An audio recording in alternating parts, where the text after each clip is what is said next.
everybody. Welcome to the guided listening session. So today we're going to listen to one of the most classic, standard jazz jam session kind of tunes of all time, Blue Bossa, written by Kenny Dorham. And now, before we go any further, I just want to say we've got a bunch of new folks inside Jazzwire. We always have new people signing up, but the last couple of weeks, there have been a lot of folks who are finally pulling the trigger after months and even years of sort of looking on the sidelines and, finally getting tired of not moving ahead as fast as they want to. So welcome to a bunch of new people from across North America and across Europe as well. It's really great.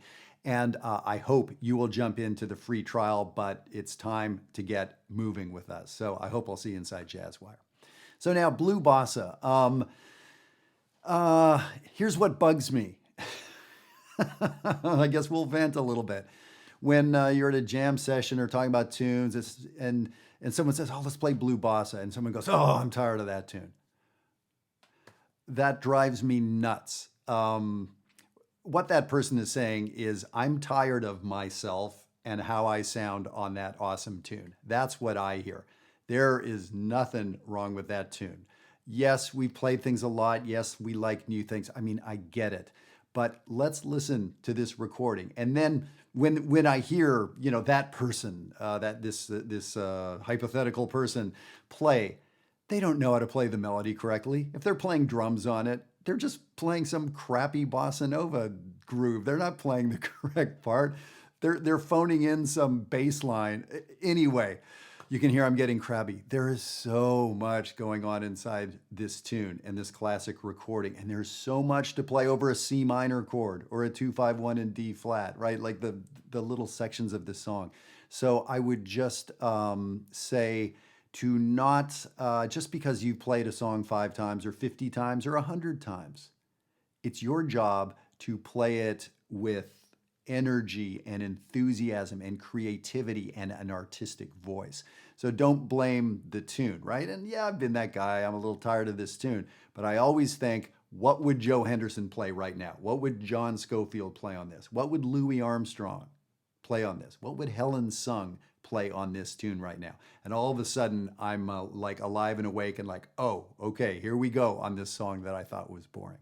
So let me just kind of put that out there to you. So let's listen to this tune. So now, this is off Joe Henderson's first Blue Note album, maybe his first album ever. Joe Henderson, Kenny Dorham on trumpet.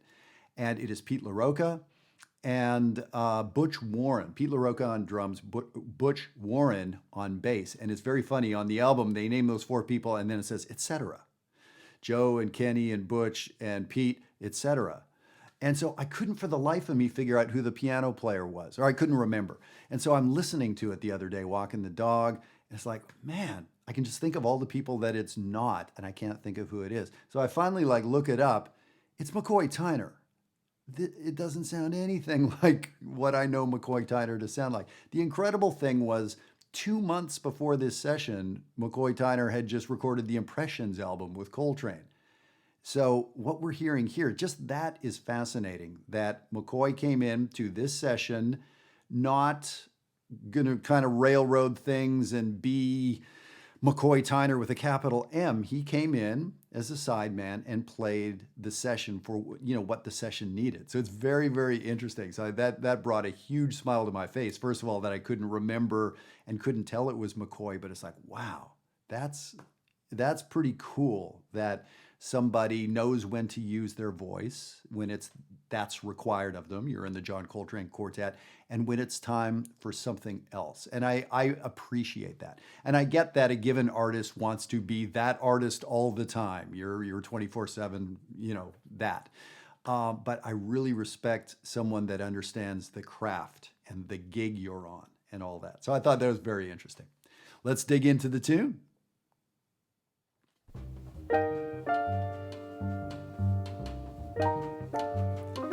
And there's our pulse. So it's a Latin flavor. People always refer to this as a bossa nova. It's literally called Blue Bossa. But listen to the bass line. It's a very specific bass line. It's not bum da da da da da da. The traditional in a box bossa nova. It sure isn't that. 1, 2, 3, so it's a 2-measure pattern.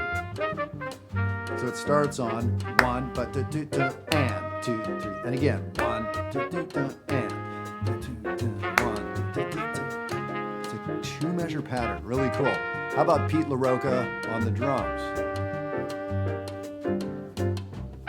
So we can hear that stick click, right? So we can hear the wooden stick on the side of the snare drum, but so it's brushes, a brush and a stick. He's not on the cymbal, so that's a very cool bossa Latin kind of groove. And now listen to McCoy on the piano. So yeah, I can hear, now that I know it's McCoy, I can hear some of McCoy's voicings there, but very light, open comping. He's playing a fair amount, playing somewhat busy comping, but it's all really rhythmic and pushing ahead. Now Kenny Dorham, I'm talking over Kenny Dorham, Bad Jeff. So one of the great unsung heroes of the trumpet and of jazz improvisation. His solo is cool. He's doing it right there, where he's hinting at the melody all through his solo and playing these great motivic moments. Some nice, interesting note choices too, right? That little biz there. And what does he play? So he's soloing very compositionally, and then every once in a while you'll hear him throw in sort of a bebop lick or line, quotes of the melody, and he wrote the melody. It's a very interesting solo.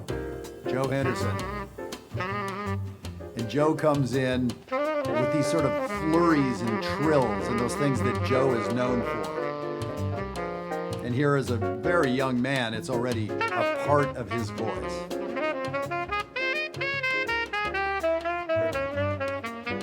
Ooh, I love that lick. I figured that out. It's a cool diminished thing that he's doing over a minor 2-5. So, if you're tired of blue bossa, shut up and learn that lick. And now you won't be tired of it anymore.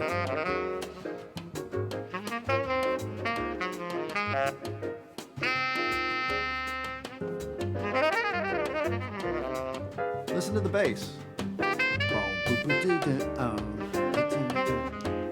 So he's really in the same zone. Butch Warren is really staying with that. And now we're much of the way through the second solo. We're half of the way through the track, and Pete LaRocca is still with the brush and the stick. Very interesting. So the rhythm section isn't sort of developing or kicking the soloist along. Solo's over. Wow.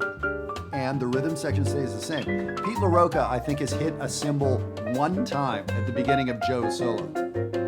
Very atypical, right? So these guys are sort of keeping emotionally or energetically keeping the tune sort of in a box a little bit. He hasn't gone to the cymbal. The bass line hasn't expanded. So it's kind of a mood piece in a way. It's very interesting. Most of us, when we do this, this would be loud and bashing by now. And by the way, it's McCoy on piano who could go there. But he's not going there. Very cool.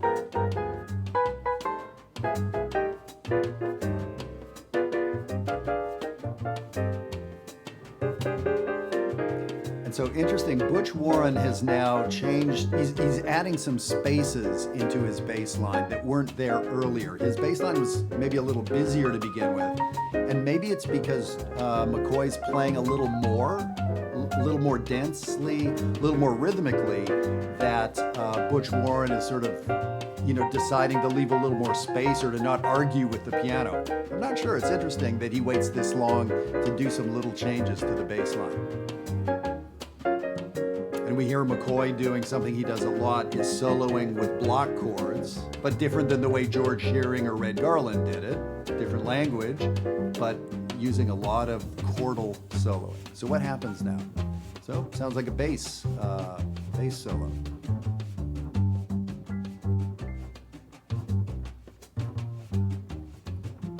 it's sort of a groove bass line solo.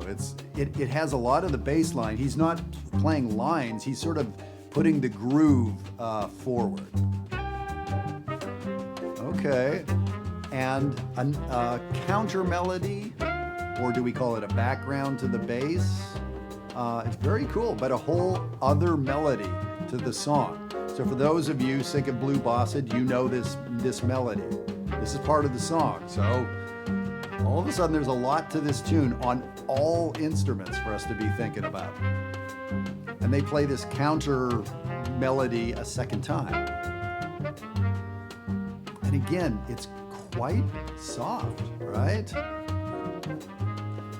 And the bass line really is a whole other melody to the song, right? The rhythm that it adds and the shape of it is really a big deal part of the tune. So what happens here? So I'm not sure if the tune's done. Seems like we're fading out. It's really about the bass though. These great harmonics. You know, playing high on the bass, but then there's harmonics he's playing that gets a different timbre. Okay, melody out. So that was 4 choruses of, I guess, bass solo, the second and third of which involved that counter melody. Pretty cool, pretty cool. And again, Pete LaRocca has not gone to the cymbal. It's the brush and the cross stick. And we have Butch with this sort of busy, melodic bass line. And it was interesting to note, if we go back to that counter melody, I don't think McCoy was comping during that. So he knew to not take away from the bass solo, to just stay out of the way. So I don't think he comped during the bass solo part. So here's our end of the melody. And so now we're just vamping. We're hanging out on C minor, the key of the tune. So some little fills from the horns and McCoy.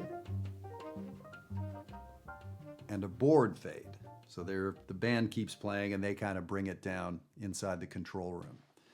Wow, well there's a lot going on in there. And so, you know, as always with these listening videos, I tend to zone in on the rhythm section and sort of what's going on. You know, I'm sure you can find 100 places to find a transcription of Joe Henderson's solo or Kenny Dorham's solo or something, and you should look at that. But in these guided listening sessions, there's so much beyond just the solo. The solo is the thing, I get it, but there is so much going on underneath the thing. And for most of us, we've got a fair amount of knowledge, some knowledge about soloing or what that is or what it takes or maybe what that sound is or, oh, I should learn that lick. But what about everything supporting it? We've got the top part of the iceberg there, but we all know, you know, 80, 90% of the iceberg is under the surface. So I love listening under the surface and seeing what's going on. And now I'm rarely saying, oh, you know, teaching us his bass line or, oh, what's that voicing from McCoy? Thinking more generally is really, really helpful and important. So yes, we can get in the weeds, we can do a transcription, you can find that. But again, thinking just sort of conceptually, just understanding Pete LaRocca hit a cymbal one time during those 8.5 minutes. That's huge. And now for every drummer out there, that should be mind-blowing. Yeah, you've heard of it, but when's the last time you did that? The answer is never. Right? So there's so much inside all of these songs for us to learn. And so I thought Blue Bossa would be a cool one because it's so easy to sort of overlook or blow past or, oh yeah, I've known that song for years. Let's go back to it and see what's really going on inside. So hopefully you found some things there that were surprising, or maybe that's something you haven't listened to in a long time, or wow, I need to go back and check out. If you're a bass player, learn that bass line, right? If you're a drummer and just do the regular bossa nova on the cymbal, well, how about get that brush and cross stick thing together? Lots to do. Okay. And of course, these are the kind of discussions. Now, this isn't a discussion. This is me, you know, ranting at you, not a discussion. This is what we do inside Jazzwire. We actually have discussions about it. And why was that bass line 2 measures long? Or is that important that it was 2 measures long? Is that typical? Is that atypical? What, why did, right? So we actually start discussing this stuff. And then, of course, tearing apart the solos and seeing what's going on. So I hope you'll join us. Take the free trial. See you inside Jazzwire. And as I was saying, we've got a bunch of new people in, which is great. New energy and new experiences, people bringing that inside. And I hope you'll do the same. Share some of your music with us. All right. Hope you enjoyed Blue Bossa, and I'll see you again next week.